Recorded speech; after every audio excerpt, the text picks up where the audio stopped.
Nel video di oggi ti propongo un altro esercizio di lessico per espandere il tuo vocabolario e parlare in modo sempre più ricco, sicuro e autentico. Nello specifico ho scelto 20 parole che tendenzialmente uno studente di livello B1 conosce, ma non si tratterà di una semplice lista di parole, ma faremo un esercizio pratico perché ti darò delle definizioni e tu dovrai intuire le parole legate a quelle definizioni. Non ti preoccupare se non conosci tutte le parole, sarà comunque un'ottima occasione per imparare qualcosa di nuovo. Prima di iniziare, ti informo che anche per questo video ho preparato un documento PDF con il contenuto di questa lezione, con le parole che vedremo insieme, il loro significato e degli esempi. Così potrai vederle in contesti diversi. Per ricevere gratuitamente questo documento sarà sufficiente cliccare sul link che trovi nella descrizione qui sotto, inserire il tuo nome e il tuo indirizzo email e aspettare qualche minuto. Lo troverai nella tua casella di posta. Ma cominciamo. Ho diviso le 20 parole che vedremo oggi in 5 ambiti diversi, per fare un po' di ordine. I 5 ambiti sono viaggi, casa, personalità, cinema e lavoro. Cominciamo con l'ambito dei viaggi e la prima definizione è questa: la valigia o la borsa che possiamo portare con noi sull'aereo, che può stare sotto al sedile o nella cappelliera in aereo. Come si chiama? Ti do 7 secondi per pensarci.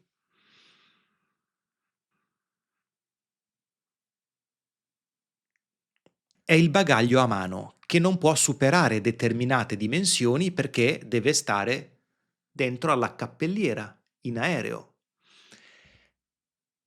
Seconda definizione, e come si chiama il bagaglio che non possiamo portare con noi sull'aereo, ma che deve essere imbarcato.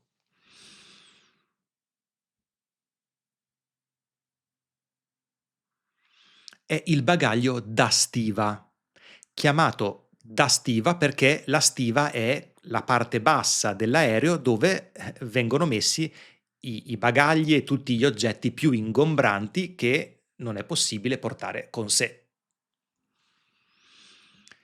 Terza, la comunicazione scritta per lamentarsi di un disservizio, per esempio un errore nella prenotazione, la scortesia del personale di un albergo, un ritardo dell'aereo.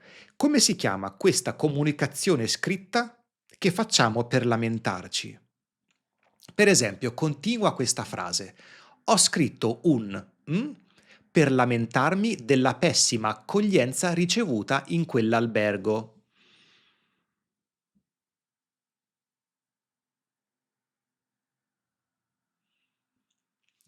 È un reclamo. Il reclamo è proprio questa comunicazione scritta fatta per lamentarsi. Quarta definizione. Quando non siamo nel nostro paese, siamo dove? Quando sei oltre i confini del tuo paese, sei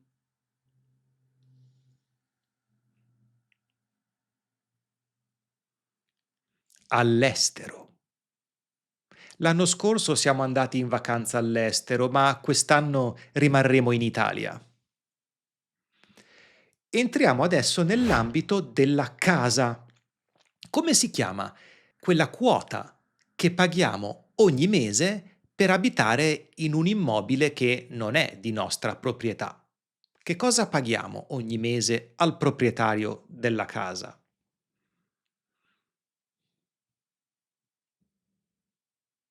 L'affitto. Paghiamo l'affitto ogni mese. Numero 6. Ti chiedo un verbo che significa cambiare residenza. Oppure completa questa frase se vuoi.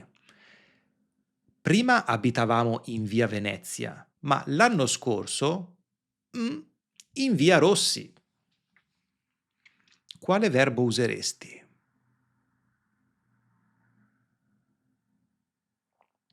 L'anno scorso ci siamo trasferiti in via Rossi. Il verbo è trasferirsi, che significa proprio cambiare residenza. Esiste un altro verbo che è traslocare, ma traslocare significa cambiare residenza e portare con sé anche tutto o parte dell'arredamento, i mobili e così via. È quindi un'operazione più complessa, ecco. Numero 7. Come si chiamano le zone più lontane dal centro della città? Come si chiama l'area fuori dalla città?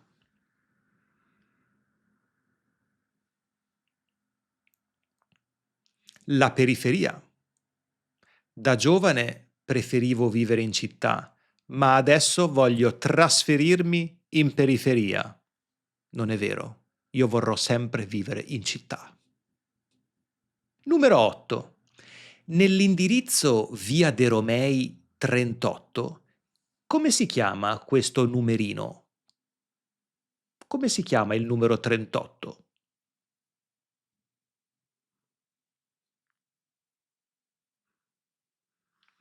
Il numero civico. Abbiamo il nome della via e il numero civico. Entriamo adesso nell'ambito della personalità e vediamo delle parole utili per descrivere la personalità e l'atteggiamento di una persona. Una persona che non è educata è una persona com'è? Una persona che non conosce le buone maniere. È maleducata o è scortese o villana, una persona villana che proprio non usa le buone maniere, è maleducata. E invece una persona che non ama lo sforzo fisico, che preferisce stare sul divano o a letto, è una persona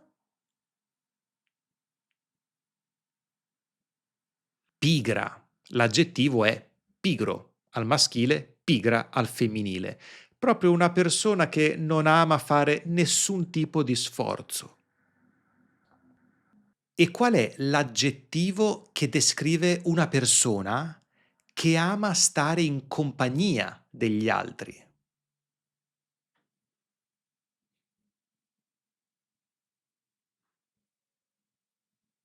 È una persona socievole, una persona che ama stare in società con gli altri, socievole.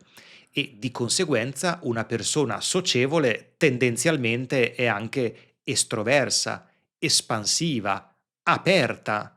Ci sono vari aggettivi collegati a questo tratto della personalità.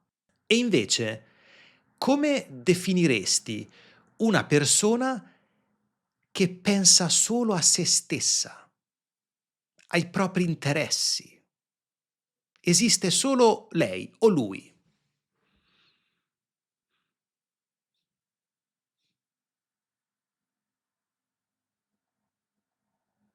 Egoista o individualista.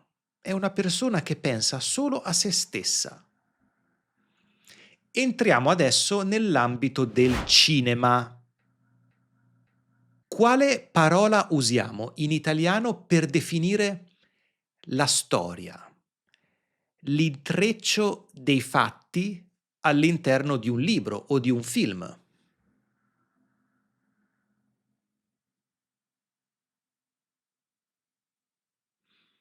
La trama. La trama di un film, la trama di un libro, è proprio l'insieme dei fatti che succedono al loro interno. E qual è il mestiere di quella persona che dirige un film? Per esempio il mestiere di Sorrentino. Che lavoro fa?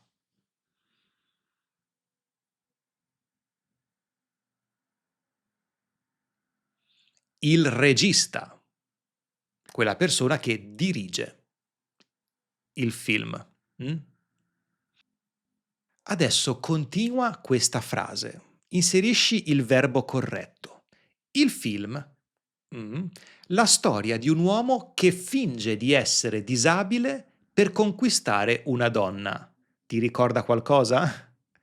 È quello che succede nel film Corro da te con Pierfrancesco Favino. Come completeresti questa frase?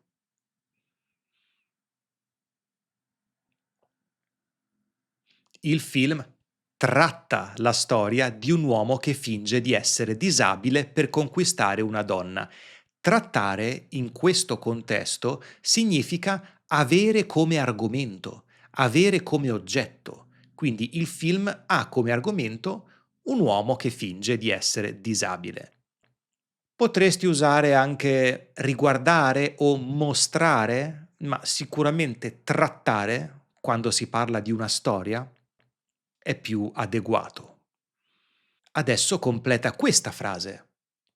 Il film è nell'Italia degli anni 60.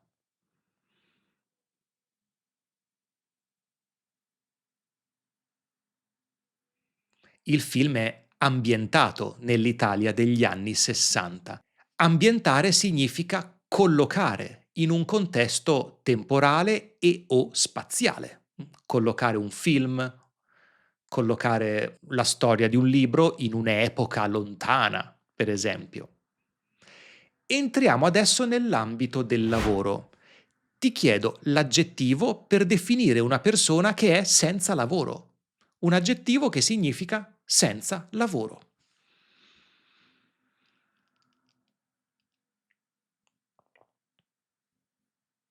Disoccupato o disoccupata. Senza lavoro. Una persona che non è occupata. E adesso un verbo che significa lasciare un lavoro volontariamente. Cosa fa una persona che lascia il lavoro?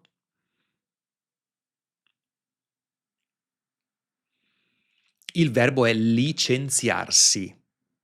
7 anni fa mi sono licenziato e ho iniziato a insegnare l'italiano. Licenziarsi, interrompere una collaborazione lavorativa con un'azienda volontariamente. Essere licenziato o essere licenziata è quando invece l'azienda decide di interrompere e non ha più bisogno di te. Prossima. Il testo scritto che troviamo su un giornale o su un sito con cui si ricerca una figura lavorativa. Come si chiama quel testo scritto? Se io dovessi cercare un collaboratore, pubblicherei su un sito di ricerca di lavoro. Un annuncio di lavoro, nello specifico. E invece, come si chiama l'incontro tra un candidato e il selezionatore per discutere la posizione lavorativa? Come si chiama questo incontro?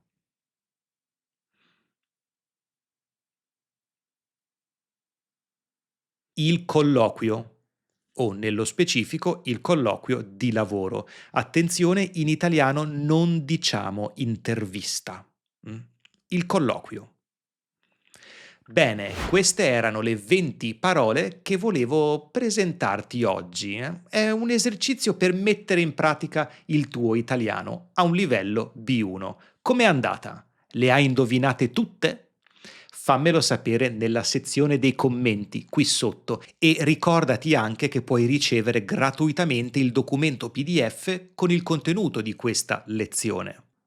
Se ti piacciono questi video in cui puoi mettere in pratica il tuo italiano e metterti alla prova, ne ho fatti tantissimi di diverso tipo. Quiz, esercizi di grammatica, di completamento, letture di testi con analisi del lessico.